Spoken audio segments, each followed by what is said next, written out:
Hi friends, இறால் வச்சு ஈஸியாக ஒரு ரெசிபி போடுங்கன்ட்டு நிறைய பேர் கேட்டிருந்தீங்க. நம்ம சேனலில் ஆல்ரெடி இறால் வச்சு குழம்பு எப்படி செய்கிறதுன்ற ஒரு வீடியோ போட்டிருக்கேன். அந்த வீடியோவோட லிங்க் உங்களுக்கு டிஸ்கிரிப்ஷனில் ஷேர் பண்ணுறேன். கண்டிப்பாக அந்த வீடியோ பாருங்கள். இன்றைக்கி நம்ம இறால் வச்சு ஈஸியாக ஒரு செமி கிரேவி தொக்கு எப்படி செய்கிறதுன்னு பார்க்கலாம் வாங்க. முதல்ல ஒரு கடாய் எடுத்துக்கோங்க. அதில் தேவையான அளவு எண்ணெய் சேர்த்துக்கோங்க. எண்ணெய் சூடானதும் நம்ம வெட்டி வச்சுருக்கிற வெங்காயத்தை அதில் ஆட் பண்ணிக்கலாம். வெங்காயத்தை எண்ணெயில் நல்லா வதக்கி எடுத்துருங்க. வெங்காயம் எவ்வளோ தூரம் வதங்குதோ அவ்வளோ தூரம் நம்ம தொக்கு டேஸ்ட்டாக இருக்கும். பாருங்கள், வெங்காயம் நல்லா வதங்கிருச்சு. அடுத்து நம்ம வெட்டி வச்சுருக்கிற தக்காளியை அதில் சேர்த்துக்கலாம். இன்றைக்கி நம்ம இறால் தொக்கு செய்கிறதுக்கு ஒரு வெங்காயம் 2 தக்காளி அளவில் எடுத்துருக்கோம்.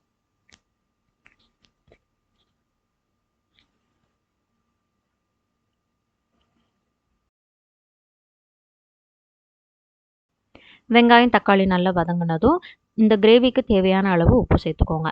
அடுத்து 1 ஸ்பூன் அளவுக்கு தனி மிளகா பொடி, 2 ஸ்பூன் அளவுக்கு தனியா பொடி, 1/2 ஸ்பூன் அளவுக்கு மஞ்சள் பொடி சேர்த்து எண்ணெயிலே நல்லா வதக்கிடுங்க.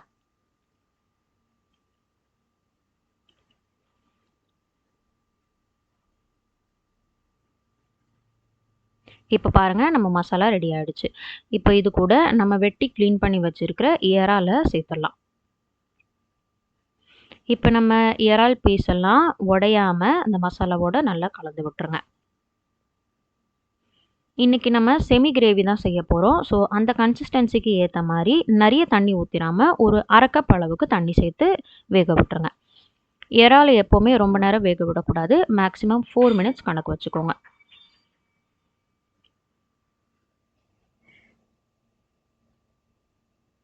பாருங்கள், இப்போ நல்லா கொதி வந்துருச்சு. இப்போ நம்ம வெட்டி வச்சுருக்கிற கொத்தமல்லியை அதில் சேர்த்துக்கலாம்.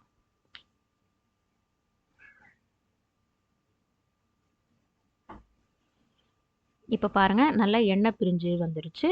நம்ம இறாலும் நல்லா வெந்துருச்சு. இந்த ஸ்டேஜில் ஸ்டவ்வை ஆஃப் பண்ணிடுங்க.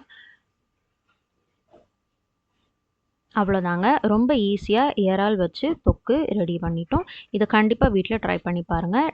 எப்படி இருந்துச்சுன்னு கமெண்ட் பண்ணுங்கள். இந்த வீடியோ பிடிச்சிருந்ததுன்னா லைக் பண்ணுங்கள், ஷேர் பண்ணுங்கள், சப்ஸ்கிரைப் பண்ணுங்கள். தேங்க்ஸ் ஃபார் வாட்சிங்.